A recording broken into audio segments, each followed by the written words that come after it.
The following content is provided under a Creative Commons license. Your support will help MIT OpenCourseware continue to offer high-quality educational resources for free. To make a donation or view additional materials from hundreds of MIT courses, visit MIT OpenCourseware at ocw.mit.edu.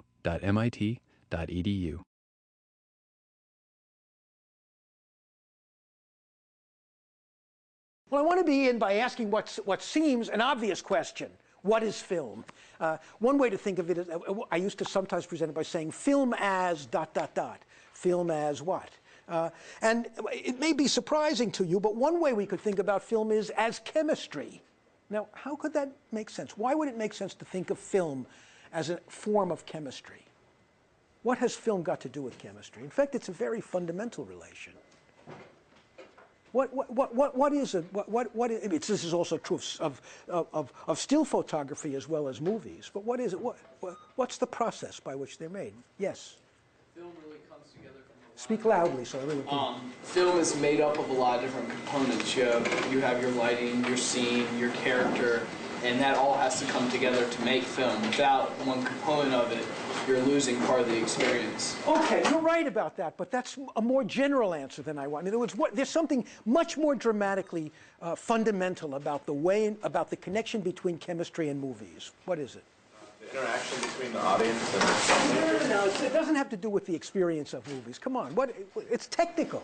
Chemistry has to be developed before you can have it. It depends on chemistry. Film is a form of applied chemistry. Why? Of course you're right. Yes, what is a film? And there are certain emulsions that are put on a piece of celluloid. Light, it actually has to normally, it can be any light, but sunlight is best. Interacting with those emulsions causes the image to appear. The actual fundamental process by which film is physically created is a chemical process. And one could, if you think about that, if you reflect on it for a moment, one of the things this suggests is that film, when we think about film in the much larger sense, in film as we experience in theaters, film as an engine of economic development, as a provider of jobs and careers and so forth, what we could say is that it is a form of applied chemistry that is among the most profound uses of chemistry that humankind has ever found.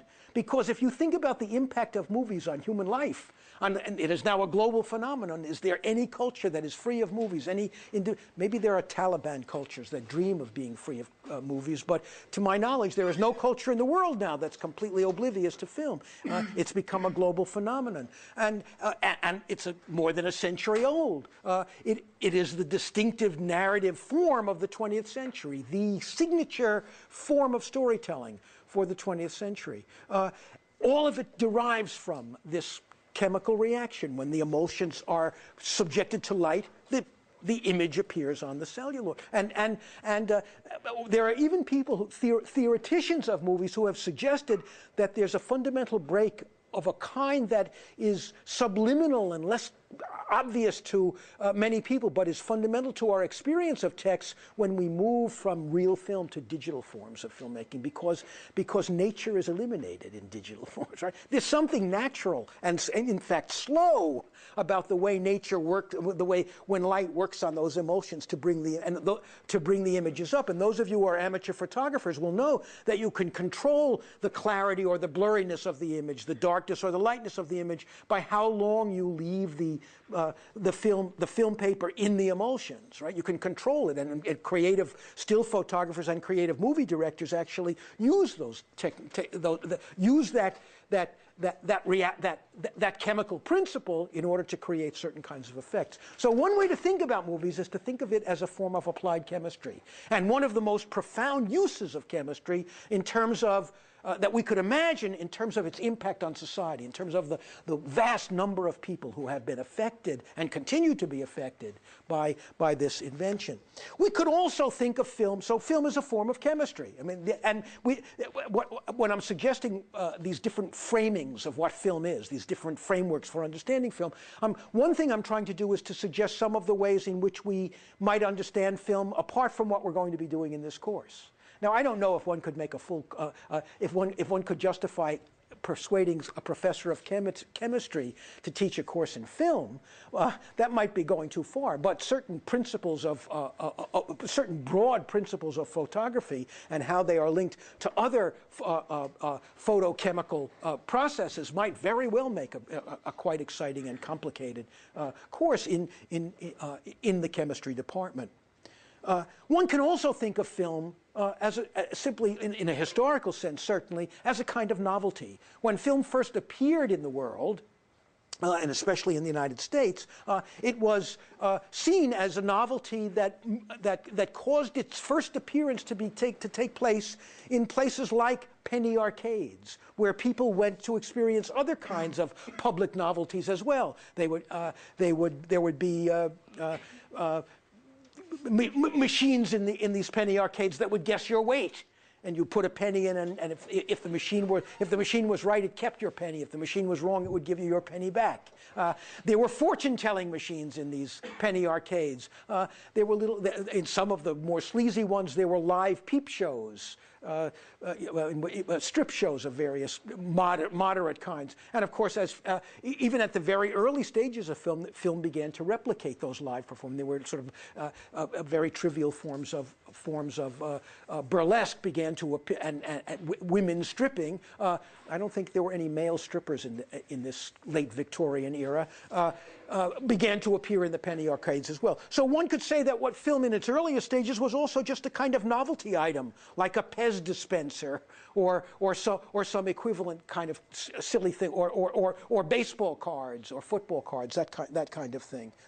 More profoundly, of course, we could think of film from another angle, a manufactured object. And this identity of film is incredibly important. It's, again, easy for us to forget, because when we go to the movies today, we see these complex and overwhelming we have these complex and overwhelming audio-visual experiences, and we might tend to forget what, in fact, is the sort of industrial base on which movies were made at a relatively early stage. Part of what we want at least to be aware of in our course, even though we won't study it systematically, is the fact that the movies, the film, is one of the first significant commodities to become a mass-produced item.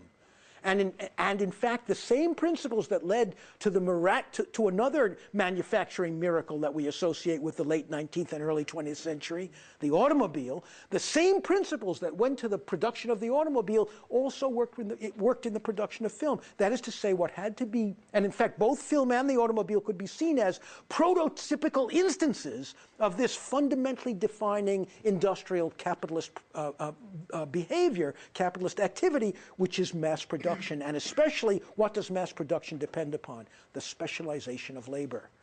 The rationalizing of the production process into smaller and smaller units so that particular people can do it quickly, and you can create essentially an assembly line production. You can create mass production. But the notion, I still find it very inspiring and important, significant, the notion that film was created on an assembly line, and that just like toasters or automobiles, seems a shocking and important insight. Because they're still, in some fundamental way, produced like this. I don't mean that the same movie studios are churning out 500 movies a year, which is what was churned out during the great era of the Hollywood studios from around 1930 through the end of the 1940s. But the fact is, the production of movies, the manufacture of movies, still depends on these principles of the specialization of labor. And I'm not simply talking about the way in which we have actors and directors and cinematographers and grips and best boys and set dressers and makeup people and writers, script writers and so forth. We're all relevant to this, but I'm also talking about the way in which movies still to this day are divided in their production principles in three stages: a pre-production phase, a production phase, and a post-production phase. And there are specialists at each level on each phase, and a vast army of specialists is hired to handle the problems that are connected to the production of every single film. So we can think of films as a really distinctive signature instance of what mass production is capable of. Okay, so we can say that the film is a manufactured object, and not just a manufactured object, but a product of mass production, a product of essentially assembly line principles. And what makes this so remarkable to me, still an idea that I have trouble fully absorbing, is that the mass-produced item that we're talking about, unlike a toaster or even an automobile, managed so fully to permeate our society and our world that it's infiltrated ourselves even into our dreams and our fantasy life. And finally, another way to think about film, and I'm sort of enlarging, and this is a way we'll be talking about quite a lot in the course of our discussions in this semester, we can say that film, after it's elaborated and established itself in culture, it becomes a fundamental social form, a fundamental social formation, an experience widely practiced, widely indulged in by a vast number of people in the society. It becomes, so there's a difference between, so that one could say, for example, toasters are important, but they don't generate the kind of social rituals that are involved in going to the movies, and of identifying with movie stars, and of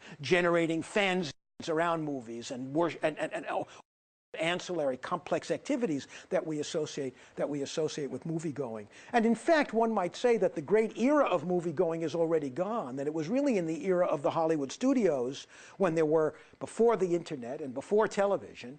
So we could also then think of the film as a social form, as not when it first appears, when it's just a novelty, but after it goes through various phases, when it embeds itself into the society the way the movies did, it becomes a kind of social form. And one might almost argue that it becomes one of the most important social forms in the society because it's so widely shared.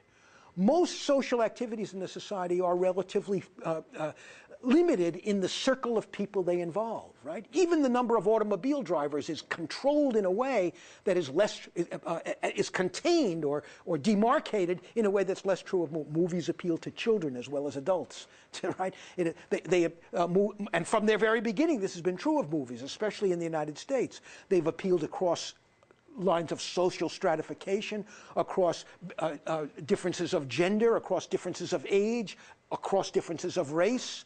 There's one book on the film, a rather overly optimistic one, that simplifies the pernicious or sinister aspect of movies, called Film, the Democratic Art. And you can understand, even though I think it's a simplification, why that's an interesting way to think about movies, because it reached so widely across so many social barriers. In that sense, film was the narrative form that reached a wider audience than any other narrative system that had been invented by human beings before it. What's one explanation for why film would be so appealing, be even more appealing than printed narrative? It also is connected to why the movies grew so quickly in their infancy, why they went from being a novelty to being an embedded social form so quickly. Well, you probably know what the answer is. More people can see, they can read. Yes, that's the real answer, isn't it? That it's mostly a visual medium. It doesn't depend on language to the same degree. And especially silent film, right, which did did depend on language. It used intertitles and things, but it depended on language minimally. And in the United States, why was this important? Because when the film was in its infancy, there was also, and this was a kind of fundamental enabling condition for the development of movies, there was also in the United States a vast and growing immigrant population in all the major cities, but especially Chicago, New York, some of the other larger industrial cities. And this new immigrant population, which many of them didn't know English at all, had only a little bit of money to disposable income, but they needed entertainment. And the silent film was the perfect answer to this. The film relatively quickly becomes a profoundly embedded social form. And to give you some sense of how monumental and how central, how important this was in American society, what I can just simply remind you of is that for most of the period in which the Hollywood studios were operating at full power, roughly the period from the advent of sound film in the late 20s until the late 40s when television intervened, and even though there's a period when television is around when the movie studios retain something of their old character, but they begin to decline without fully realizing it. That occurs in the mid-50s sometime. So in the period from roughly 1930 to, say, 1955, to be crude about it, in this period, the vast majority of Americans went to the movies every single week. Think about that, every single week. This was before television, which supplanted that quality in movies, right? Well, in 1947 or 1948, 80 million Americans went to the movies every week. Every week. That was like 2/3 of the population at that time. So it was near to being a universal experience, and not just a universal experience that occurred occasionally, but a routine experience, an experience that families and individuals and young and old had regularly as a fundamental part of their life, right? As a part of their ordinary experience. That's what I mean by an embedded social form. That's an immensely important fact about the movies, and especially about the classic movies. And when that feature, the idea of the movies as something routine in people's lives, something they did regularly, not occasionally, when that feature disappears, it disappears in part because of the impact of television on society. If television's in the house, right? So it's a lot easier to establish an habitual relation to television than it is to the movie. So the advent of this new technology changed movies' relation to its audience. And this is a fact that to which, again, we will return again and again. So we could also frame movies in other ways, but these framings, I think, are helpful to us, in part to remind us of some things that I'm not going to do. One could certainly imagine a course in a Department of Economics that looked simply at the film, at film as an economic engine, at the number of jobs created by movies, not just the immediate jobs, the people who are actually producing the film, but another kind of accounting that would take account of all the sort of ancillary jobs, the theater owners, the popcorn sellers, the people who create the publicity for movies, the whole entourage of hangers-on. You're thinking of the TV show, aren't you? The whole entourage of hangers-on that follow the movie stars around. I mean, it's an unbelievable engine of economic development and of economic growth, and it is arguable, given the fact that the movies have been a dominant industry in the Western world, and especially in the United States, since the early 20th century. One could make an argument that it's one of the most productive and central engines of economic growth that capitalism has ever developed. And one could teach a course in the movies that simply emphasized its economic aspects, its power as an employer, its role as a generator of wealth, as a generator of resources. And I mention this partly to clarify the extent to which in our course we're focusing on only aspects of what film might be, but also in order to remind you that we need to be aware of this as a backdrop to the more cultural and aesthetic concerns about the content of movies and about the way they developed, the way they evolved, that will be the central energies we will be committed to in our course. Well, one thing you need to do in order to sort of experience these first weeks of this course in a really effective way is to try to, in a certain sense, get outside of your own head. Get outside of your own skin. We live in such a visually saturated environment in which audiovisual messages are beamed at us constantly. Some of us don't even have to, some of us are connected to apparatus all the time, right? We're connected to our cell phones, we're connected to our computers. It's almost as if we have audiovisual signals bombarding us 24/7. What you need to do is it's almost as if you were entering a cave. Imagine that you're entering a cave. What I want you to do is think away your iPods. Think away your cell phone. Literally, think them away. Imagine a world without them. Imagine a world without movies, a world without television, a world without radio, right? Go back to, I want you to sort of imaginatively put yourself back into the era when the first films began to appear, and try to recover something of the excitement and wonder that those earliest audiences must have felt when they saw some of these images, right? And so the most important thing, in some sense, would be that they were immensely amazed. They were taken aback by the simple, shocking wonder of movement captured on film. It was as if movement itself, something they associate with reality, could suddenly be recaptured in film. And can we show some examples of this, Greg? Let's say.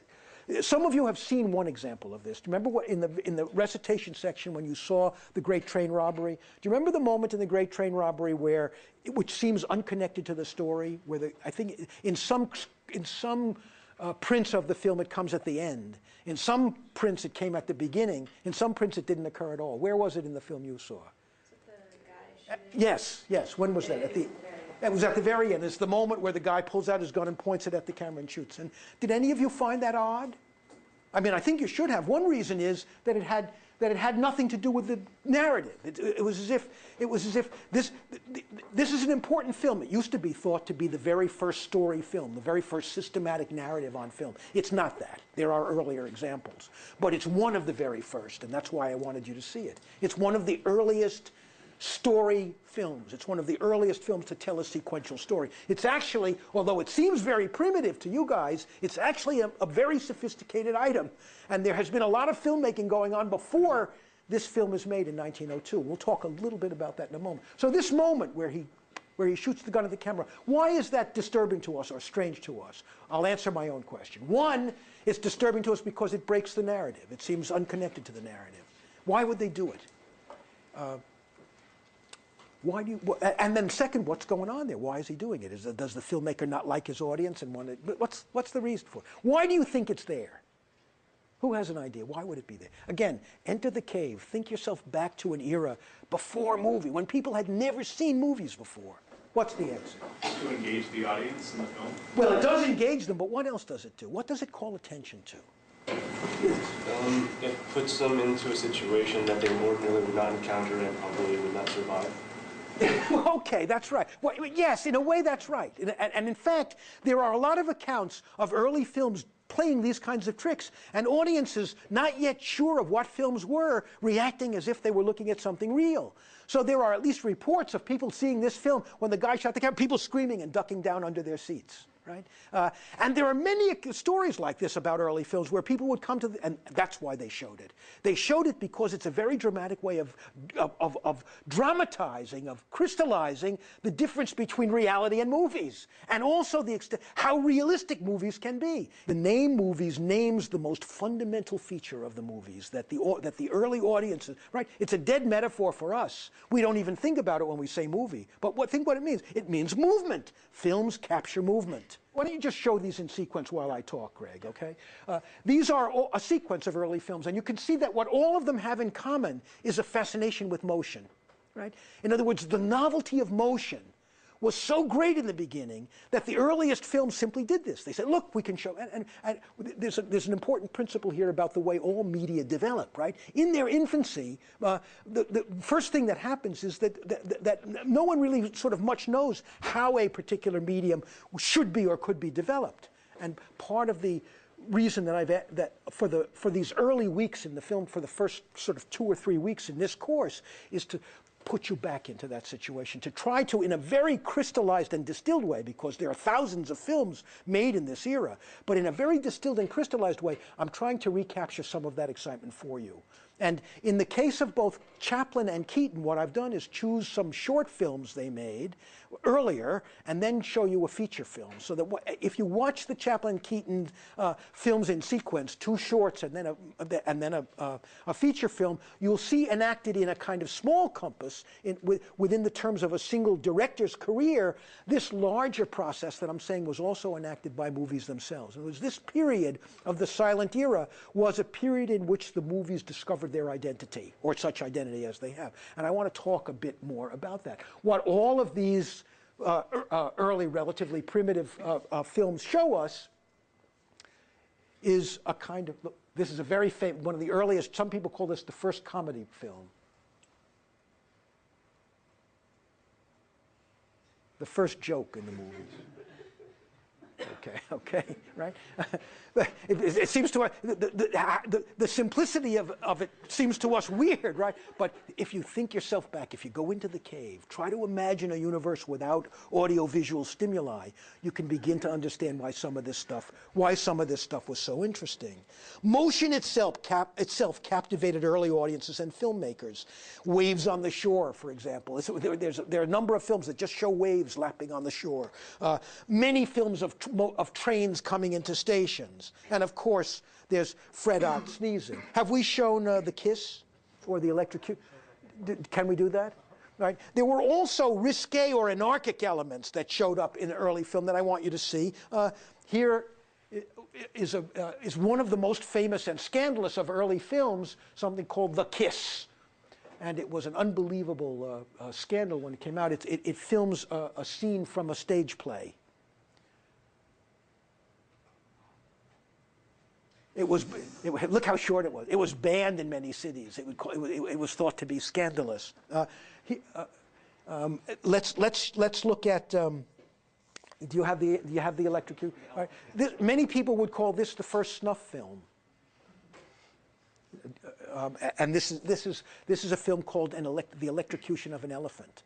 And think again, what's going on here? Part of it has to do with this wonder that the film can capture actuality in a way. The belief that, right? Look, there's something bizarre and gross about this in some way. The camera was set up. This was a rogue elephant that was about to be put to death. So they were going to electrocute the elephant, and they brought a camera there to witness the electrocution. And of course, it's so dark because this fragment of film survives from over 100 years ago, more than 100 years. He's supposed to collapse, not to stand up, isn't he? Oh, there it is. There it is. Grotesque, isn't it? But also a part of early film. In other words, this idea that film could capture reality was itself the novelty of this was so powerful that in the early stages, this was enough to cause great excitement for audiences. One way to think about this problem, and to think about the way I have for sort of encapsulating or dramatizing in a kind of distilled way, all the elaborate processes that go into that went into the development or the evolution of film is the way I do this in part is by reference to Old Fred. This film used to be thought to be the very first film. It's not actually. But it is one of the earliest films made and patented in Edison's movie studio, the very first movie studio in the United States in East Orange, New Jersey. Probably this made in 1894. At least the copyright, I think, is for Fred Ott Sneeze is in 1894. And think how simple it is, how ridiculous it is. A camera sets up. They were still working on the technology of the motion picture camera at this stage, and they were testing it out. And Fred Ott was an employee of the Edison company. And they said to Fred, okay, Fred, stand in front of the camera and take snuff. And that's what he's doing. We might think of Fred Ott Sneeze as, theoretically, symbolically the first film, even though there are earlier films. Well, think of how unbelievably simple it is. Show it once more, Greg. And can you freeze it? So that Fred stays on the screen while we're talking about this? So look how short it is. What is it? It's 2 seconds long, right? Think of this. A 2 second. So this film is made in whatever it is, 1894 or 1895, right? This 2 second long film is made in 1894 and 1895. By the 1920s, astonishingly complex narrative films are being made. Great works of art are being made. What I call the Fred Ott principle is this whole complex social and technical and technological and artistic process, the swirling of all of these energies going together, including the demographic fact of so many immigrant audiences creating an environment that made early film a very profitable activity, despite how crude it was, right? What happens in this period between 1900 and the end of the 20s is that film goes from being a novelty, separated off, sharing a space in the penny arcades with other forms of novelty, to being one of the dominant industries and one of the dominant social experiences of the American population. This principle is replicated in some other European societies as well, but not in all. It's an advanced capitalist event, and it occurs in other societies less fully industrialized at later stages. But there is an equivalent history in some of the European cultures. So in this period of fewer than 30 years, film goes from being the most trivial and simplified kind of novelty to being one of the most complex narrative forms human beings have ever devised. What I mean by the Fred Ott principle is that whole complex process, that we can go from something so simple to something so complex, from something so marginal in society to something so central in society in such a short time. And I want to at least remind you of what that principle involves. I'm talking about all the technological, cultural, demographic, and economic currents that swirl together to create the movie industry that emerges really by the mid-teens. The movie industry essentially is in place. Variations will occur, new studios will appear, but by the middle of by 1915, 1916, American movies have been established on an assembly line basis, and one way to think about what have been established on an assembly line basis, and millions of people are now making it a regular habit to go to the movies. And the movies are elaborating themselves in a complex way that has to do with the way in which they were industrialized. There are three phases, I think, to what we might call, let's go back to the outline, Greg. There are three phases to what we might call media evolution. And this is another way of sort of dramatizing what I mean by the Fred Ott principle.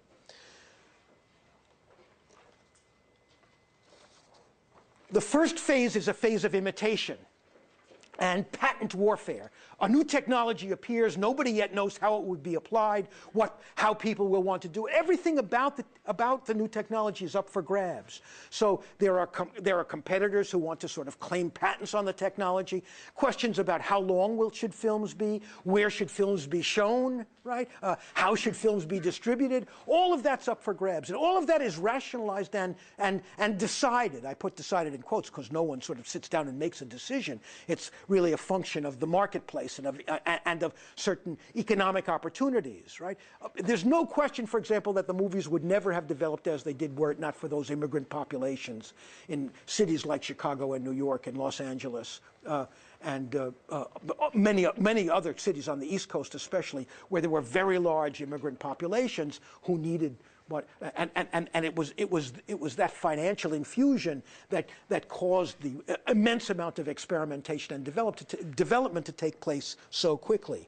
So in this first phase of imitation and patent warfare, many of these questions are not even such simple questions as how long a film should be. Some of the question of the length of the film are technological. The very first films had to be only 10 minutes long because that was as long as the film cartridges in which they put in the cameras were capable of doing. Later they were able to make 2-reelers and 3-reelers. That happens over a relatively short space of time. So in this phase of imitation, one of the most important things that happens, and this is the part I want you to become attentive to, is that all of the ancestor systems that lie behind the new technology are potential influences on the new technology. And in the films that you've seen already, the silent films you saw in recitation, you saw some examples of this. For example, do you remember, maybe we could show this, Greg, the deaths in the Great Train Robbery. Do you remember the deaths in the Great Train Robbery? Why are you smiling? Because they were so noticeably what? False, fake? Yeah. Where do they come from? Remember when the guy shoots and the guy goes, oh, and he staggers around and then he falls? What's going on there? Where does that tradition of performance come from? Yeah, yes, I'll let it play behind me. You could say, yes, it comes from theater. Makes sense that that one of the deep influences on early film would be theater, but now, in the Fred Ott principle, the most important sub-idea in this theory or in this label, the Fred Ott principle, is the fact that this process of development involves, among other things, the power of filmmaking, the capacity of filmmakers to discover those features of the new medium that are unique or special to the medium. What makes the medium different from its ancestors? Clearly, what was appropriate for books or newspapers or theater won't be perfectly appropriate for the new medium. But nobody knows what the new medium's capable of until things have been tried out. So that's why I call it a phase of imitation. And what one can say here especially is that certain theatrical styles of acting are dominant here. Why are theatrical styles of acting so broad, so unbelievable? Why are they like that? Far away. Yes, you're in the theater. In the theater, you're far away and you're in a fixed space. But what's one genius of the movies, one way the medium of the movies is different from theater, is that the camera can achieve a lover's closeness to the action. Or it can achieve a long view that's much longer and further away than right? Well, it's going to take time before this kind of thing is figured out, right? And in one of the most decisive things we see in early films is first, an acting style that seems derived from theater. But some of you may have noticed that this begins to change relatively quickly. Can we show the fragment from A Beast at Bay? Do you remember that silly film, A Beast at Bay, that I had you watching along with the Great Train Robbery? Remember the ending of A Beast at Bay? Something odd happens in this ending. There's the monstrous, drooling, rapist-like figure, right? He's always a convict or a lowlife. I mean, there are all kinds of social hierarchies and established social prejudices that get imported into early films, right?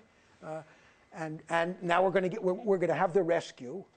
And so far, it seems a conventional sort of sleazy melodrama in which there's at least a hint of something morally disturbing in the imminence of the rape, right? And it's as if the film makes a kind of sleazy appeal to its audience. As if, here's a perfect example of such a moment, right? It's interesting, in fact, how one of the recurring subjects of films always seems to be not just rape, but violence against women. And it tells you something about the patriarchal societies in which films emerge, that those mythologies are replicated in movies. Okay, so he's going to be rescued, and what I want you to notice is what happens at the very end of this sequence. And can some of you remember what it is? None of you remember? It was so fast, but it actually is very significant. I think it shows us the beginnings of the emergence of a new style of acting more appropriate to movies, and also something else: the development of a tonal complexity that had not been in movies before.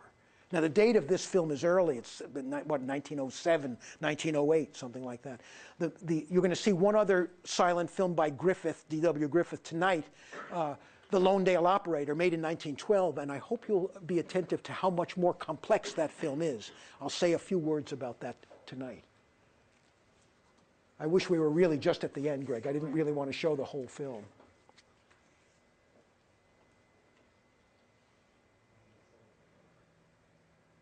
Okay, so here we're at the conclusion here. Now this is the part I wanted you to notice. Look at this.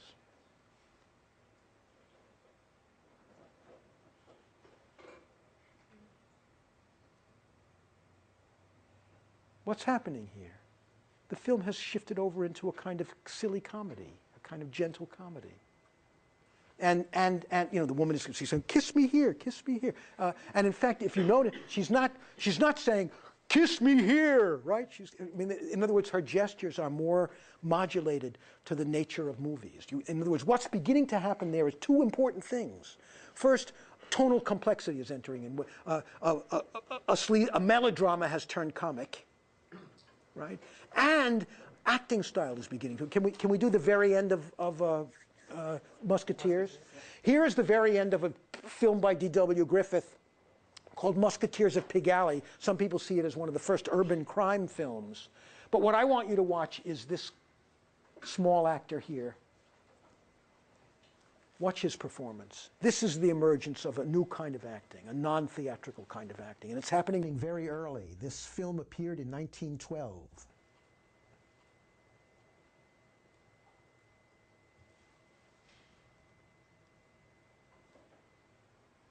That's Lillian Gish, the famous silent film star.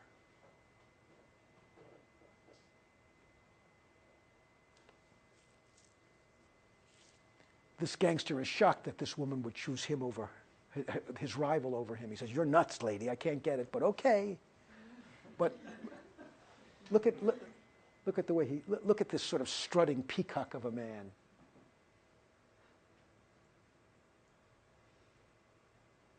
Watch this. He's a gangster. He's about to be arrested, but the good guys will save him. Oh, we lost it. One good turn deserves another. But you see how much more restrained the performances are here? I mean, Lillian Gish became one of the great silent screen stars. But I think it's this strutting peacock of an actor who really begins to show what you can do on film. And there are many film critics who have seen this as a precursor of Edward G. Robinson's performances. He's also a diminutive actor, often plays gangsters. But what you see, I think, in this moment, and in this man's performance, is the emergence, the beginnings of an acting style that's more modulated, that's appropriate to the nature of the film. So that kind of thing is happening. It's not just with acting. It has to do with all kinds of things. It has to do with where you place the camera. And other such matters. So what I mean then by the Fredok principle is this process of evolution that I want you to be aware of, and really in a certain sense experience in distilled form in the short films I've asked you to watch in this first week of classes. The first phase is the phase of imitation and patent warfare, in which all kinds of questions are up in the air. How will the film be distributed? How will it be exhibited? How will it be produced? I mean, there's nothing inherent in the nature of the technology that requires the economic arrangements that developed in the United States and then were replicated elsewhere for the distribution of movies.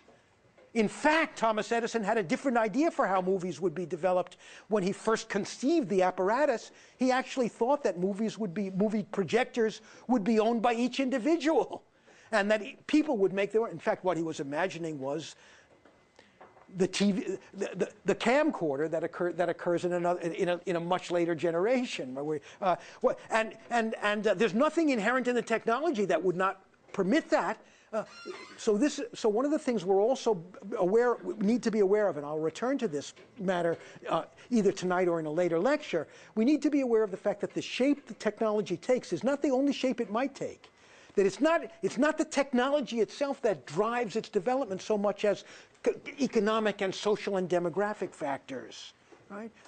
And that's dramatically the case with the system of distribution and access that was developed for the movies. It's certainly theoretically possible for the apparatus to be developed in a way that would be sold to every individual. What instead happened was a system in which a professional elite becomes the production arm, and these productions become very expensive, and they are pumped out into the society for screening at public theaters, which people will pay money to attend. That economic structure and that basic industrial structure is not necessary to the technology. It's not required by the technology. The shape of film is at least as much cultural as it is technological. Right? A very important point. So the second phase, after the phase of imitation, is the phase I call technical advance. This phase occurs after some of the warfare is concluded. Limited monopolies are established. Some companies are more powerful than others, or come up with a more successful product than others, and they begin to dominate the marketplace. And their power, they drive competitors out. And what essentially happens is a kind of stability is introduced in which the basic system is put in place. Here's how we'll manufacture the item. Here's how we'll distribute it. Here's how long it will be. That sort of thing. And in this period of technical advance, what then happens once the stability sets in, the particular unique features of the medium begin to be explored. And these early films that I'm asking you to look at, what I hope you'll watch for are moments like the ones I was just pointing out this afternoon, in which you see the emergence of a recognition of something that is distinct or special in the nature of movie making. I'll return to some of these matters again tonight, but I want you to be aware of them. So in the second phase, the phase of technical advance, the system begins to learn what is unique about it. How are movies different from their ancestors? What does it mean that the camera can move close to the object it's photographing or very far away from? What does it mean that the camera itself doesn't have to be stable, that it can move? You can see some of the early Griffith films really experiment with a camera that's mounted on something that's moving, right? And then the final phase is the phase I call maturity. And that's the phase that occurs really in silent film in the 1920s, when the technical advances that are accomplished in phase two are married to a serious subject matter. The phase I call maturity is the phase in which feature films are made, in which some films become works of art. And all films become more complex forms of narrative in which particular genre forms begin to emerge and audiences begin to choose particular kinds of films that matter to them. In other words, the system really elaborates itself in a way that suggests an immense variety of appeal to a range of audience, right? Now, that's the phase of maturity. Why doesn't it go on forever? What explains why the process doesn't continue? What stopped this process? In other words, so the Fred-Ott principle in Capsule means going from Fred-Ott's sneeze to going to Chaplin's Modern Times, this immensely rich, complex narrative film that we'll be looking at next week. Right? What explains why that moment of maturity doesn't extend forever? Why is the system not stable forever? The simplest answer is capitalism never allows for stability. But the more exact answer is new inventions, new technologies subvert the stability. What happens at the end of the 20s to subvert the confidence and stability of the system? The advent of sound, yes. And the sound film doesn't completely revolutionize movies, but it profoundly alters them. It changes the nature of film, and it changes the nature of the kinds of performers that you need in film. It profoundly enlarges and complicates what film is. And then something of the same principles that I've talked about before happen in the sound era. I'm sorry I'm running a little over, but I promise you I'm almost done. And normally I will never run over even by a minute. I promise. I'll work for this. In this, why doesn't the final phase continue? Because of new technologies, because of new possibilities. What happens at the end of the studio system, the advent of television, overturns the stabilities that had been created, and the old studio era, and the intimate, routine connection to movies that had been established in the studio era is finally obliterated by the presence of television, and movies change their character after television comes in. We will return to this. Man. Well, one way I can suggest for you to sort of capture this imaginative linkage, this imaginative connection to the world of early film is by reminding you of a wonderful passage from the Pulitzer Prize-winning novel by the great film critic James Agee, which appeared posthumously in 1957. And it distills for me what I mean, and I hope for you, what I mean in part by film as a social form, film as a socially embedded formation. It helps to explain in less abstract terms what I mean when I say that film permeated American life. Listen to the beginning of, this is from the first chapter, and we're finished after this is over, from the first chapter of A Death in the Family. At supper that night, as many times before, his father said, "Well, suppose we go to the picture show." "Oh, Jay," his mother said, "that horrid little man." "What's wrong with him?" his father asked, not because he didn't know what she would say, but so she would say it. "He's so nasty," she said, as she always did, "so vulgar, with his nasty little cane, hooking up skirts and things, and that nasty little walk." Who was he talking about? Chaplin, Charlie Chaplin, of course. And we're talking, and this story takes place before Chaplin was making feature films. So this is the story takes place probably around 1915, when comedy was still being made in short, as shorts. Comedies didn't become feature length until sometime late in the 20s. His father laughed, as he always did, and Rufus felt that it had become rather an empty joke. But as always, the laughter also cheered him. He felt that the laughter enclosed him with his father. They walked downtown in the light of mother of pearl to the Majestic, nice name for a theater, and found their seats by the light of the screen in the exhilarating smell of tobacco, rank sweat, perfume, and dirty drawers, while the piano played fast music. Right? Violent films were never silent. There was always music accompanying them. And galloping horses raised a grandiose flag of dust. And there was William S. Hart. The passage then goes on to describe a Western film with William S. Hart, a silent film. And then the screen was filled with a city, and with a sidewalk of a side street of a city, and a long line of palms. And there was Charlie. Everyone laughed the minute they saw him squatly walking with his toes out and his knees apart, as if he were chafed. Rufus's father laughed, and Rufus laughed too. This time Charlie stole a whole bag. This time. What does that imply about the audience? An intimate familiarity with previous adventures of this character, right? An ongoing, routine connection. This time he caught a sight of, this time Charlie stole a whole bag of eggs. And when a cop came along, he hid them in the seat of his pants. Then he caught sight of a pretty woman, and he began to squat and twirl his cane and make silly faces. I'm going to skip. It's magnificent prose that captures the essence of the film very wonderfully, but I don't want to keep you longer than I already have. And it shows Charlie sort of flirting with the girl, and then finally he flirts with her so much that she pushes him, and he falls back down. And then he walked back and forth behind her, laughing and squatting a little, and while he walked very quietly, everybody laughed again. Then he flicked hold of the straight end of his cane and with the crooked end hooked up her skirt at the knee in exactly the way that disgusted Mama, right? Looking very eagerly at her legs, and everybody laughed very loudly. And she pretended she had not noticed, and then she pushes him over, right? And there was Charlie, flat on his bottom on the sidewalk, and the way he looked, kind of sickly and disgusted, you could see that he suddenly remembered those eggs. And suddenly you remembered them too. The way his face looked with his lip wrinkled off the teeth and the little sickly smile, it made you feel just the way those broken eggs must feel against your seat, as queer and awful as that time in the white piqué suit. He's also dramatizing how personal our relation to film can be.